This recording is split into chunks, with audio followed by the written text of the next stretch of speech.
Hello class, this is Professor Krause again, and we are looking today at preaching with passion. It's something that is, I believe, oftentimes misunderstood because passion is misunderstood to be something that we can sort of produce on our own.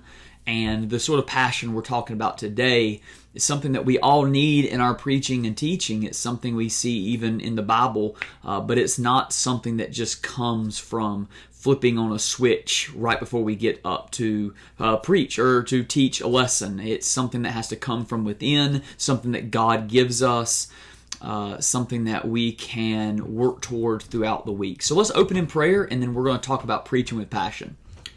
Heavenly Father, thank you for everything that you have done for us throughout this session and class. We thank you for the last 7 weeks and the way that I'm hoping that each of us has grown as we have submitted ourselves to you and just want to learn more about what it means to preach and to work hard to develop sermons and lessons that are relevant and honoring to you. And so help us today as we look at what it means to preach with passion. In Jesus' name we pray. Amen. All right, preaching with passion. Always think about the story in Acts chapter 2. And if you remember, it's Pentecost, and the Holy Spirit has fallen upon the believers, and they're in Jerusalem, and they're waiting, to receive the Holy Spirit before they go out into the world and preach the gospel. And the once scared Peter, who denied Christ 3 times and ran away, now boldly proclaims to a group of Jews before him that they are the ones responsible for killing the Messiah, Jesus. And Peter powerfully preaches from the Old Testament and pulling from Joel and other places to show that Jesus is the Messiah and he is the one that God had sent to save. And yet it was a part of God's plan that Jesus would be murdered. And he points to these Jews and says, you're the ones, like you saw the signs and yet you are guilty for it. And it says, upon hearing the word preached, the Jews were cut to the heart, and they began to ask Peter, what must we do to be saved? And Peter says, repent and be baptized, all of you. And there's something to this idea of being cut to the heart. Peter's words, his sermon was more than just a lecture, some facts based on the Old Testament scriptures and who Jesus was. There was something that was powerful about his message. And why the powerful response? Why did these group of Jews all of a sudden right there in that moment, oh my goodness, they're convicted, and Peter, what can we do? The most obvious reason, of course, is the Word of God was preached, and we know and we trust that God is going to move through the preaching of His Word. He's going to transform and change and convict, and there's no doubt that happens. But I also believe that, empowered by the Holy Spirit here, Peter preached with passion.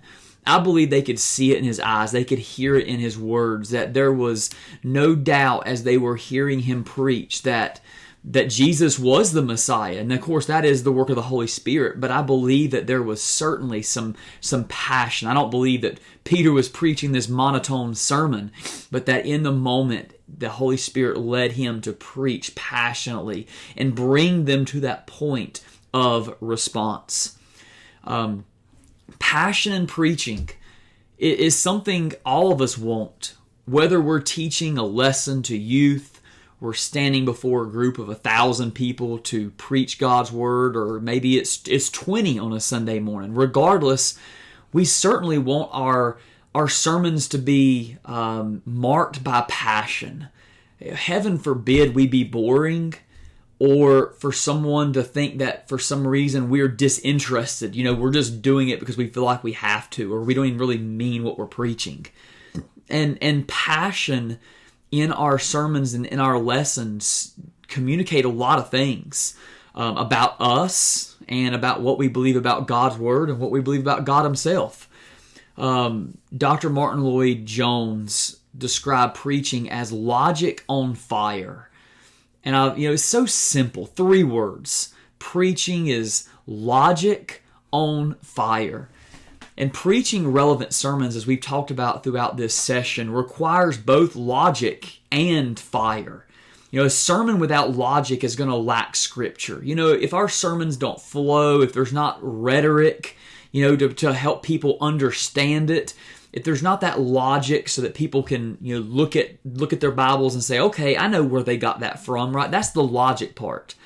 So a sermon without logic is going to lack scripture. There's no power. There's nothing to it. There's no substance. And a sermon, though, without fire is going to lack that life-changing power. That's what he means by logic on fire. That when we stand there and we hear someone, expositing Scripture, they're explaining and applying God's Word, that there is passion. They can see this person means it. This Word has already transformed them in the study, and it's now coming out as they are preaching the Word to us. In his book, Preaching for God's Glory, if you've never read it, it's a really, really short book, really good one though. Alistair Begg writes this: "There's no chance of fire in the pews if there is an iceberg in the pulpit." I mean, how good is that? And without personal prayer and communion with God during the preparation stages, the pulpit will be cold. So, if we're not preaching, if we're not praying and communing with God throughout the preparation stages that we've talked a lot about, in our time together, then we're going to be cold in the pulpit. We might communicate our truths, but there's going to be a coldness to it. And if there's a coldness in the pulpit, then surely there's going to be no chance of fire in the pews, of people just being excited and passionate to change and to worship. We dare not divorce our preaching from our praying. We can do more than pray after we've prayed, but not until. How easy it is to affirm this, and yet how difficult to practice. And this is just another reminder we've touched on regularly. Our passion in the pulpit is directly proportional to our prayer and communion with God. We can't manufacture this passion we're talking about it in the way that we think we can. We can't just yell louder and be more charismatic. That's not the passion we're talking about. Our passion that we need in preaching or before our people is related to the prayer and the communion that we have throughout the week. Thinking about this even further, our passion in preaching doesn't begin when we just step behind the pulpit. If we've not been praying and communing with God throughout the week, we can't really hope, can we, that as we get up from our chair to walk up to the pulpit, that just saying a few, like a Hail Mary prayer, is going to change everything. I mean, surely we know God can do that. God can work and give us passion in that last moment. But true passion that's going to show up week after week after week is going to take root in the preparation stages as we are planning out our preaching and we are studying God's Word and we are thinking through where our people are and how we can apply it, all the while pleading with God to help us and to give us a passion for His Word and our people. Alistair Begg in other places has said before, we must pray ourselves hot. And that hot, of course, is related to the passion. We want to pray ourselves up into this passion so when we get into God's Word, the Spirit's consumed us and empowered us to preach. So that the entire week as we prep and construct our sermons, we must develop and work towards that passion through prayer.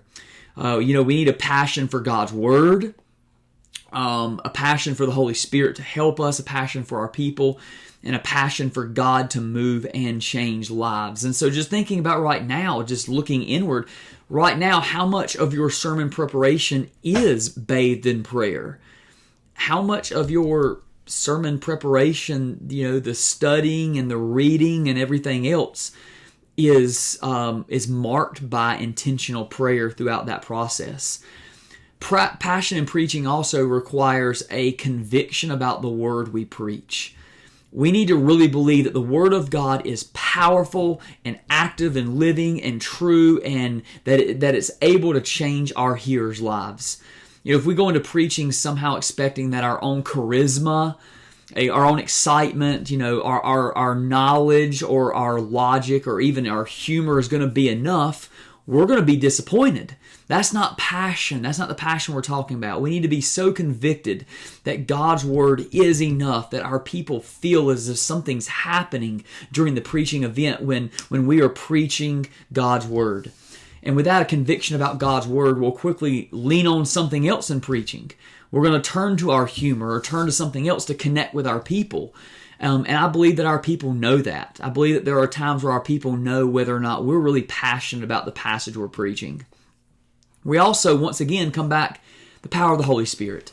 We need to have full assurance in the power of the Holy Spirit, that throughout the week we've been praying for the Holy Spirit so that when we stand before our people, we know the Spirit is in us, that He is going to use us and speak through us. If it's just Philip's words in a sermon, then my people are not really going to be blessed. But if it's the Holy Spirit speaking through me, then that's a totally different story.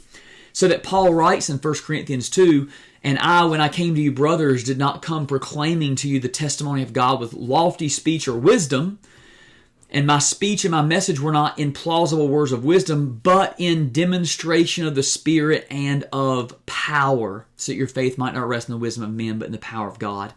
So Paul was intentional in his preaching, that he did not rely on like fancy rhetoric and stuff. It doesn't mean that Paul didn't use rhetoric. I mean, look at his letters and look at some of his sermons he preaches. But he didn't rely on those things. That was not what he was trusting in to communicate that passion or to see life change happen in the life of his hearers. He knew that his preaching was a demonstration of the Spirit and the power. You too are empowered by the Holy Spirit, and so that proclaiming the Word inspired by the Holy Spirit is what God uses to change our people. Imagine how much passion we would demonstrate in our preaching if we had complete assurance that the second we're up there, we're ready to preach, even if we feel weak, even if we know that we are not sufficient, because we aren't, that the Holy Spirit is speaking through us to our people. I mean, just imagine what would happen in our churches if we really knew that and believed that. And then preaching Christ. We got confident conviction in the Word of God and confidence in the Holy Spirit. And we should also, realize that there's a privilege to preaching Christ. Paul writes, "For I decided to know nothing among you except Jesus Christ and Him crucified." It doesn't mean that every line of Paul's sermons was a line directly, about Jesus. Like, every line started with Jesus Christ this and Jesus Christ that.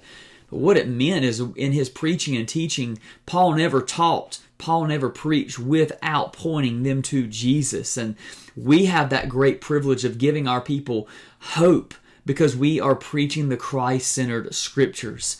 And so what a privilege it is to stand before God's people and point them to Jesus every single week, so that we don't need to manufacture passion. We don't need to work ourselves up into a frenzy, because we get to stand before our people and preach God's powerful word in the power of the Holy Spirit, pointing them to Jesus, who's the King of Kings and Lord of Lords. So let's be honest. We've all sat through preaching. We maybe have even done some preaching ourselves that was passionless. We might have been great preachers. We might have heard a great preacher, and yet there was just something missing. And maybe we knew it, maybe they knew it, maybe everybody knew it at the time. But passion in preaching, it helps us to connect with our people. If you've ever sat through a lecture, hopefully it's not true of all my lectures, but if you've ever sat through a lecture where you could just tell the professor's just trying to get through material. They're not really connected to it. Maybe it's not even their own material. Then it's hard to connect with them. It's hard to follow along when there's no passion in it. The same thing goes for preaching. A preacher or teacher might be saying things that are very, very true, and yet if there's not passion, it's going to be hard to connect with them. And passion in preaching also helps to convince them that we actually believe what we're preaching. And think about how important that is, especially to those who are lost that might be hearing, that we actually believe it too. Passion in our preaching causes them to lean in just a little bit further because what we're saying is worth hearing, and they can tell it in just the way, the passion that's coming through. But, one last warning again, true passion isn't something you just turn on. It's not just a switch we can flip right before we start and, it's going to come through. True passion comes week after week when we submit to the Lord in our study, in our praying, in our communion with God, studying the text with all the passion we can muster, pleading for the Holy Spirit to help us in our preparation, in our preaching, and glorying in our Lord and Savior Jesus Christ. That's where the passion comes. And if we're lacking that, it's something, again, that we don't need to go back to the drawing board. Just go back to Jesus. Focus more on Him. Get more in God's Word and praying more and asking the Holy Spirit to help us. Thank you for your attention throughout this lecture and throughout the entire class, and I pray that this was a beneficial and helpful, instructive class for a number of reasons. But I hope that that there's someone rooting for you, and that I'm grateful to have this opportunity over the last 7 weeks to teach this material in developing relevant expository messages. And I pray that you would give your very all, because your Savior is worth it. And I pray that you'd be praying the same thing for me, that I would trust in the Word and trust in Jesus, trust in the Holy Spirit to do what we can't do on our own. Hopefully have the chance for our paths to cross again. Until then, God bless.